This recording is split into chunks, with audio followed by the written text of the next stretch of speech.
लाख करोड़ का जो budget announce किया है, इस बजट को आप किस तरह से देखते हैं as a entrepreneur, as a businessman और एज़ हरियाणा के सिटीज़न के तौर पे? देखो, मैं सबसे पहले तो मुख्यमंत्री जी का बहुत आभार व्यक्त करता हूँ कि जिन्होंने इस तरीके से एक संपूर्ण बजट हर वर्ग के लिए उन्होंने जो प्रस्तुत किया है। क्योंकि अगर मैं देखूँ कि इस पूरे बजट में हमारे अगर एमएसएमई की बात करें, एसएमई की बात करें, तो 1950 करोड़ का उसमें भी प्रावधान रखा गया है, जो कि अति सराहनीय है। क्योंकि अगर इस तरीके से बजट मिलता है, तो हमारी पूरी इंडस्ट्री को हरियाणा में एक प्रोत्साहन मिलेगा। सर युवाओं के लिए भी जिस तरीके से बातचीत है कि एआई को लेकर उन्होंने टेक्नोलॉजी को लेकर बढ़ावा दिया, जबकि जो रोजगार है उसके लिए आज की तारीख में एआई बहुत महत्वपूर्ण है। तो आपको लगता है इसको रोजगार की दृष्टि में भी काफी अच्छा कदम है?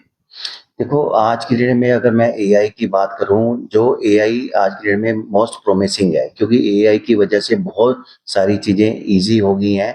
नेचुरल है कि अभी जो हमारे यंगस्टर्स हैं, एआई को वो पूरा प्रमोट करते हैं, तो एआई से चीज़ें बहुत आसान हो गई हैं। तो मेरे को लगता है कि एआई टेक्नोलॉजी को बढ़ावा देंगे, तो एक ईज़ ऑफ डूइंग बिज़नेस भी होगा। हाल ही में मुख्यमंत्री जी ने कई देशों के दौरे किए, जापान का भी और अन्य देशों का भी, वहाँ से भी एमओयू साइन हुए, कई इन्वेस्टर्स हरियाणा की तरफ रुक कर रहे हैं। और अब ऐसे में 1950 करोड़ का जो उद्योग और वाणिज्य के लिए उन्होंने जिस तरह से विस्तार किया है बजट का, बोलते हैं कि बहुत सारे इन्वेस्टर्स अब हरियाणा की तरफ रुख करेंगे, प्रायोरिटी पे रहेगा ये प्रदेश।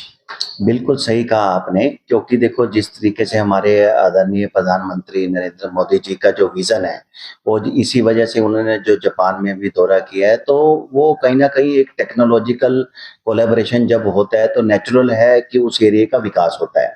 और इस तरीके के जो टेक्निकल कोलैबोरेशंस होते हैं, तो उससे नेचुरल है कि इंडस्ट्री को भी ग्रोथ मिलती है और पूरे प्रदेश की तरक्की भी होती है और हमारे पूरे देश की भी तरक्की होती है।